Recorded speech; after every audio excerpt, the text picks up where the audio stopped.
విరుద్ధంగా ఉందనేది నా తాలూకా సూచనగా తమ తయారు చేస్తాను. ఉన్నదనుకుంటే ఉండండి, మాకే అభ్యంతరం లేదు.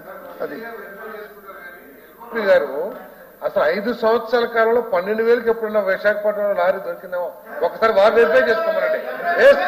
సార్ మనం వెళ్దాం, విశాఖపట్నం వెళ్దాం. బిల్డర్స్ వాళ్ళే ఉన్నారు, వాళ్ళే బిల్డర్స్ కూడా 12,000కి ఎప్పుడున్నా ఒక లారీ కొన్నారేమో వెరిఫై చేద్దాం రమ్మనండి. అంతేగాని పెట్టిన అధ్యక్ష 12,000 రూపాయలకి 5 సంవత్సరాల కాలంలో ఎప్పుడైనా ఒక లారీ ఇసుక దొరికిందేమో మీ సమస్య మీ ఆధ్వర్యంలో మేము వెరిఫై చేస్తాం సిద్ధంగా ఉన్నాం అధ్యక్ష. ప్లీజ్ కాదు, 10 టన్నుల లారీ విశాఖపట్నంలో 12,000 రూపాయలకి 24 దొరికి ఇప్పుడు కూడా ఈ 12,000 తక్కువ దొరకాలి కదా, 12,000కి ఎందుకు దొరుకుతుంది అని అడుగుతున్నాను. ఇప్పుడే 30,000 ఉందని చెప్పలేదే, ఇప్పుడే 30,000 ఉందని లేకపోతే 20,000 ఉందని చెప్పలేదే. అది అదే 12,000 దొరుకుతుంది కదా, ఎందుకు దొరుకుతుంది మరి దాన్ని వెరిఫై చేసుకోండి అని చెప్తున్నారు. ఏమేమి లెక్కలైతే వెళ్ళి పదండి. మా ఊరు మాకు తెలీదా? ఇప్పుడు సారథి గారు అంటే విజయవాడ నుంచి విశాఖపట్నం రావాలి, విశాఖపట్నంలో బతుకుతున్నాం మేము, విశాఖపట్నంలో ఉంటున్నాం మేము. ఆ విషయం ఎందుకు సచిదూరంగా తప్పుతో ఎందుకు పట్టించాలి? అవసరం ఏమొచ్చింది? అది కాదు కదా. 10 టన్స్ అంటే 3 యూనిట్లు. ఎల్ఓపి గారు ఏం ఆలోచిస్తున్నారు కానీ అది ట్రాన్స్పోర్ట్ కాస్ట్ ఎంత అయింది అదంతా కూడా వెరిఫై చేయకోకుండా సభను తప్పుదోవ పట్టిస్తారంటే వేరేది కాదు అధ్యక్ష. ఎందుకంటే వారు నిరూపించుకోవాల్సిన బాధ్యత ఉండదు కాబట్టి ఏదో ఒక బుర్ర జల్లేస్తే చాలని మాట్లాడితే ఎప్పుడు 12,000కి లేదు అధ్యక్ష. ఓకే ప్లీజ్ కూర్చోండి అధ్యక్ష. సరే ఇంకా ముగిద్దామండి. గౌరవనీయులు పెద్దలు ఎల్ఓపి గారు చెప్పినట్టుగా ఒకవేళ ఏదైనా చిన్న పొరపాటు ఏమైనా పడ్డారేమో అధ్యక్ష. ఎందుకంటే గతంలో వాళ్ళ మనుషులే తోలేరు కాబట్టి అప్పుడు ఏదైనా వాళ్ళు చేశారు. కానీ వాస్తవానికి వాళ్ళు పెట్టింది ట్రాన్స్పోర్ట్ ఛార్జెస్ పర్ కిలోమీటర్ 5.5-6 రూపాయలు పెట్టారు అధ్యక్ష. అంటే దాదాపు విశాఖపట్నం నుంచి రాజమండ్రి రావాలంటే దాదాపు 250-200 పైన వస్తుంది. ఏదైనా కానీ 70 కిలోమీటర్ కానీ క్యాల్కులేషన్ ప్రకారం చూసినా అది తప్పే అధ్యక్ష. వాస్తవానికి విశాఖపట్నంలో మేము వచ్చేటప్పటికి అధ్యక్ష టన్ను 1,700 నుంచి 2,000 రూపాయలు నడిచింది అధ్యక్ష. ఆ రోజు 78,000 రూపాయలు లారీ, 80,000 78,000 రూపాయలు తక్కువ అయితే ఇప్పుడు దొరకలేదు అధ్యక్ష. ఇక్కడ టన్నులేడండి ఆయన చెప్పేదేమో 10 టన్స్ అంటున్నాడు ఆయన. 10 టన్స్ అంటే 12,000కి అసలు 10 టన్స్ అంటే 3 యూనిట్లు అంటే టిప్పరు.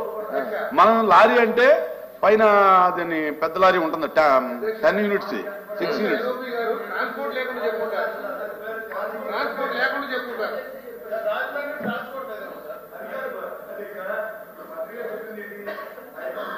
కిలోమీటర్కి వచ్చి 5 రూపాయలు 6 రూపాయలు చెప్పారు కదా. శ్రీకాకుళం నుంచి 6 రూపాయలు లెక్క, 6 రూపాయలు కదా 7 రూపాయలు లెక్క ఇస్తే 7,000 రూపాయలు అవుద్ది, 8,000 రూపాయలు అవుద్ది ప్లస్ ఈ ఛార్జీ. నేను అదే చెప్పాను, నేనేమి తప్పు చెప్పలేదే.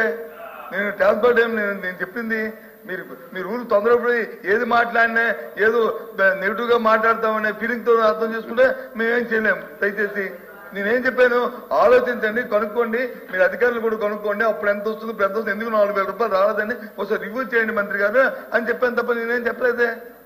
నేను చెప్పింది అనుకుంటే ఒకరు వచ్చిందనుకో ఫైన్, లేదు ఉన్నదని మీరు ఫీల్ అయ్యారు అనుకో ఫైన్, దానికేమీ లేదే. నేను చెప్పింది అది. అంతేగాని మీతో బాధించి మీతో నేను కాంట్రవర్సీ తీసుకుంటాం అధ్యక్ష. మీరు కూడా ఒకసారి వెరిఫై చేసుకోండి అధ్యక్ష. ఎందుకంటే మేము ఎంత తక్కువ ఇవ్వడానికి గౌరవ ముఖ్యమంత్రి గారు ఎంత మనం ట్రాన్స్పోర్టేషన్ తగ్గించవచ్చు, ఎంత లోడింగ్ తగ్గించవచ్చు అనేది ఓపెన్ గా మేము పారదర్శకంగా ఆక్షన్స్ కండక్ట్ చేసాం అధ్యక్ష. టెండర్ల సిస్టమ్ చేసాం అధ్యక్ష. జిల్లాల్లో అతి తక్కువ ధరకి మనం ఇవాళ 60 రూపాయలకే మాన్యువల్ లోడింగ్ కి సెమీ మెకానిజం లోడింగ్ కి 60 రూపాయలే వస్తుంది అధ్యక్ష. మేము మా ముఖ్యమంత్రి గారు శాండ్ విషయంలో చాలా పర్టికులర్గా ఉన్న అధ్యక్ష. ఎట్టి పరిస్థితుల్లో ప్రజలకి మాక్సిమం ఎంత తక్కువ ధరకు ఇవ్వాలనే దానికోసం మేము ఆలోచన చేస్తున్నాం. దీనికోసం టోటల్ మానిటరింగ్ సిస్టమ్ పెట్టాము అధ్యక్ష. ప్రతి వెహికల్ కూడా ట్రాన్స్పరెంట్ గా పెట్టాము. దానికి GPS సిస్టమ్ పెట్టి ట్రాకింగ్ చేస్తూ ప్రతి వెహికల్ కూడా ఎప్పటికప్పుడు మేము పరిశీలన చేస్తాం అధ్యక్ష. ఎంత తక్కువకి ఇవ్వడానికి మేము సిద్ధంగా ఉన్నాం. ఉచితంగా ప్రజలు వాళ్లే వచ్చి, ఇప్పుడు సపోజ్ వాళ్ళు వెహికల్ తీసుకొచ్చి వస్తే ఎవరు వచ్చినా సరే వాళ్ళకి ఉచితంగా వాళ్ళే లోడ్ చేసుకుని వాళ్ళే తీసుకెళ్ళచ్చు అధ్యక్ష. ఇందులో ఒక్క పైసా కూడా ప్రభుత్వం ఆదాయంగా చూసుకోదలుచుకోలేదు. రాష్ట్ర అభివృద్ధిలో శాండ్ అనేది చాలా అవసరం. దాన్ని ఉచితంగా ఇవ్వాలని ముఖ్యమంత్రి గారి ఆకాంక్షకు తగిన విధంగా పనిచేసి రాష్ట్ర ప్రజలకు ఉచితంగా శాండ్ ఇస్తున్నాం అధ్యక్ష.